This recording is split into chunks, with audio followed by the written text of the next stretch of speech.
And when you thought it couldn't get any better, it does. Welcome, everyone, to another edition of Partners in Marriage, PIM. I'm your host by myself today, John Godbolt. We wanted to do a man-to-man session today, and I'll give you more detail in just a moment. But as always, we ask you to please go to our website, partnersinmarriage.com. What we're doing there is giving everybody the opportunity, if you are single, divorced, married, wanting to improve your marriage, wanting to know questions about dating, or questions that you need to ask someone when you're dating so you can make sure that you're dating a possibility. It's on our website. And of course, if you want us to come do workshops, conference speaking, etc., that's on there as well. It's partnersinmarriage.com. That's partnersinmarriage.com. As I said earlier, we've been doing something called Bridging the Gap. And my wife and I finished a segment a while back with some of the young ladies that we knew and potential white women of marriage, of course. But I wanted to do a session with just man to man. And so I had my son help me out with a fine young man who is a professor, teacher at Methodist College, a former athlete. He looks like an athlete. He says former, but I think he's still an athlete. But TJ Gill is with us today. Talent, man, all over. So TJ, let me first of all thank you for making this a part of your day and making our podcast a great success. Absolutely. I'm glad to be here. So I'm excited about talking to you today about so many pieces, because when I look at your resume, we saw the relative fields that you're involved in. Social work is your main thing. Yes, sir. In social. How did you get into that first? Well, to be honest, I always say social work found me. Okay. Once I graduated from Methodist, I was working at Planet Fitness for about a year and some change, and the Masters of Social Work program at NC State, she used to come into the gym and we would speak every so often. But one random time, she just offered me an opportunity to go back to get my master's degree. Wow. So I actually went back to school for free. I was a TA, and I always say that in that time of getting my degree, my master's degree, social work matured me. I really learned a lot about myself and about others, and ultimately just paying attention to behavior, myself and the people around me. So yes, social work found me. I talked to some of my friends who were in that major, and they told me, like, you know, if you're good with people, you'll be good in this major. And they both, two of the individuals that I contacted, they thought that it would be a great field for me to go into. So from there, I went, got my master's, and now I've been in the field for about 5 years now. So, Wow. Yeah. Wow.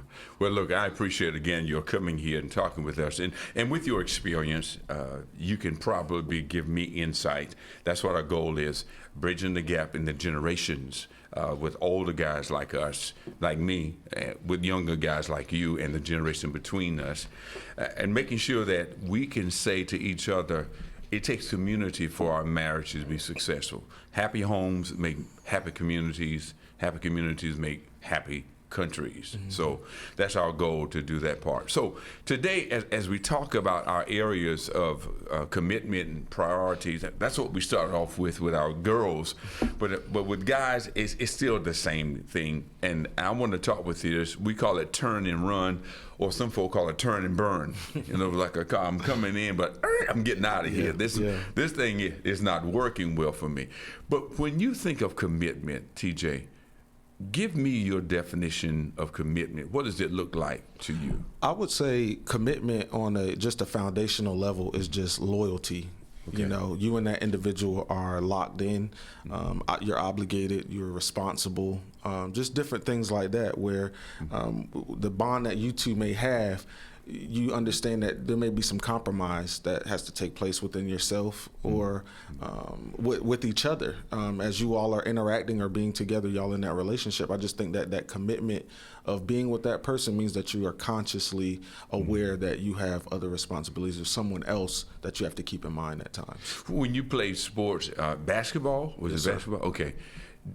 Was there any kind of commitment that you had to make then that made you say, this is the kind of commitment I have to make if I'm going to get married?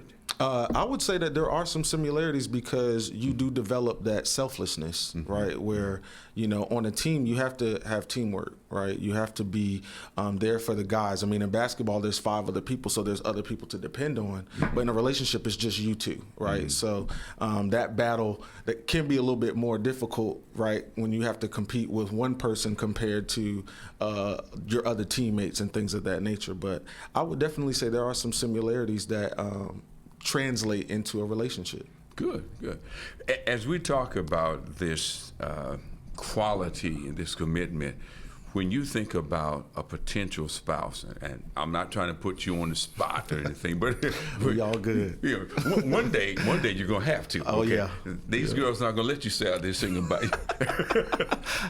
But what would you look for as the most important quality for a potential spouse? What do you think? That loyalty piece for sure, support, and also someone who's like genuine. They have good character, not just with me, but like how they treat others throughout the world. And I would also throw in there the religious piece, like having some kind of relationship with God or faith in general. So I would say overall, just a good character woman. Like, I think that is one thing that I want to look for more than anything. That's important, and we talked about that a little bit with the other show about how important it is for them to find someone. The girls are saying that looks are not as important now as it used to be when you're younger, but making sure that they are, one person said, consistent. I like that. Are you going to be the same guy today that you were yesterday? Even though things may be difficult, will you still be committed to me in that area?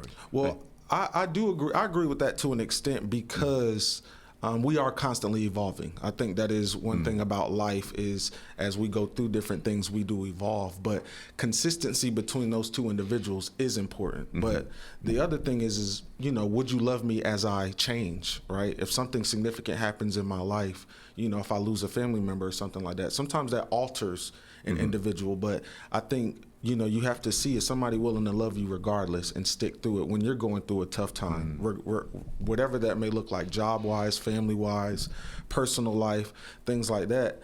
There is some consistency that should always remain, but understanding that we do change, we do evolve over time. So, like, are you willing to ride it out? I think that's another question. My wife and I have gone through that. After 51 years, we can sit back and look and say what we were before children, during children, after children, with grandchildren, going through sicknesses, operations.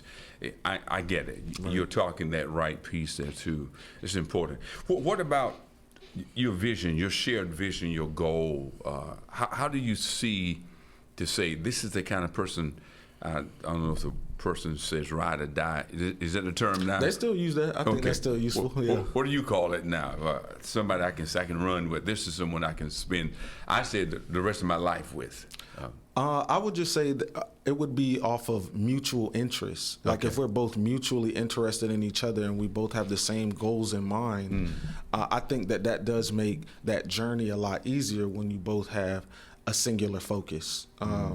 I think that is the main piece is when those two individuals understand what the bigger goal is, then you all can build from there. And then I feel like it's more of like you can block out the noise when you all know what you have going for yourselves. When you mention commitment, TJ, and you are involved with one female, this is my goal.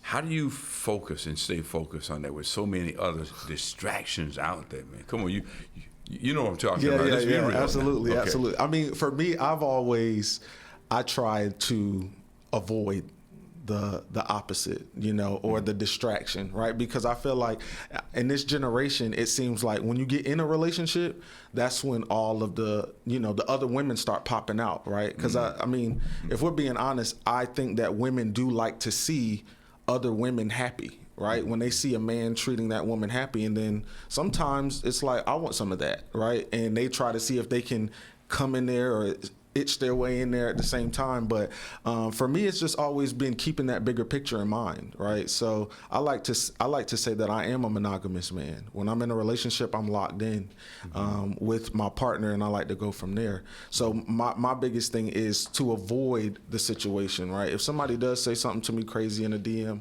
like I don't even want to acknowledge it, right? Because the acknowledgement of that is what keeps that door open. Yeah, So for me, I'm gonna just try to keep those doors closed and stay focused on my partner. And then even if I am in a situation where it may be, face to face, I can still make the decision of keeping my partner in mind. So that's why I said that compromise. Even though something may feel good or you think it may feel good in that moment, the bigger picture of who I'm trying to be with, who I'm trying to establish a future with, that is what is at the forefront. So that's why I try to stay focused. Do you meet a lot of young men who think like you, or what's out there? I can't say. I mean, I feel like I have, but at the same time, some people talk a good game, but then there has to be some action behind it. Yeah. So you never know who you are until you're put in that situation.